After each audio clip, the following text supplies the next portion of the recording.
Families அஸ்ஸலாமு அலைக்கும். This is Nasar's vlog. இன்னைக்கு என்ன வீடியோ பார்த்தீங்கன்னா, நாங்கள் கார் எடுத்துகிட்டு எங்கே கிளம்பிட்டோன்னு பார்த்தீங்கன்னா கோயம்புத்தூருக்கு தான். எதுக்கு அப்படின்னு கேட்டிங்கன்னா, எங்கள் அக்காவோட வீட்டு ஃபங்க்ஷன். அதாவது எங்கள் அக்கா வந்து புதுசாக ஒரு வீடு கட்டியிருக்காங்க. ஸோ அதோட புதுமனை புகு விழாக்கு தான் நாங்கள் கிளம்பிட்டுருக்கோம். இந்த மின்னும் வேற போகிற வழியில் நான் தான் கார் ஓட்டுவேன் அப்படின்ட்டு உட்காந்துக்கிட்டே இருந்தாங்க. அப்புறம் கார் ஓட்டுங்கன்னு பார்த்தா ஸ்டேரிங்கை பிடிச்சி வாயில் வச்சு கடிச்சிட்டு இருந்தாங்க. இங்கே கார் ஓட்டினதெல்லாம் போதும் அப்படின்ட்டு எங்கள் அண்ணத்துக்கு இங்கிட்டு கொடுத்துட்டாங்க. ஸோ நெக்ஸ்ட் வந்து ஃபஸ்ட்டு நம்ம வந்து பழைய வீட்டுக்கு போயிட்டு நெக்ஸ்ட்டு அதுக்கப்புறம் அங்கே இருக்கிற பொருளெல்லாம் கொஞ்சம் எடுத்துகிட்டு அதுக்கப்புறம் நம்ம புதுசாக கட்டின வீட்டுக்கு வந்தாச்சு. ஸோ இதுதான் அந்த வீடு. ஸோ வீடெல்லாம் க்ளீன் பண்ணிவிட்டு நாளைக்கு வரக்குள்ளே எல்லாம் க்ளீன் பண்ணி வச்சிடலாம்னு சொல்லிட்டு நாங்கள் வந்துட்டோம். ஸோ இந்த வீடோட ஃபுல் வீடியோ அதுக்கப்புறம் நாளைக்கு நடக்கிற ஃபங்க்ஷனோட வீடியோஸ் எல்லாமே நம்ம சேனலில் அப்லோட் ஆகும். மறக்காம நம்ம சேனல் சப்ஸ்கிரைப் பண்ணி வச்சுக்கோங்க. இன்ஸ்டா நம்மளை ஃபாலோ பண்ணிக்கோங்க. இந்த வீடோட ஹைலைட்னு பார்த்தீங்கன்னாவே இந்த மவுண்டெயின் வியூ தான்.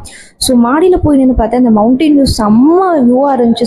பார்க்குறதுக்கே செம்ம அழகாக இருந்துச்சு. அந்த மலையில் தண்ணி விழுகிறது முதற்கொண்டு செம்மையாக தெரிஞ்சிச்சு. ஸோ நீங்கள் யாராவது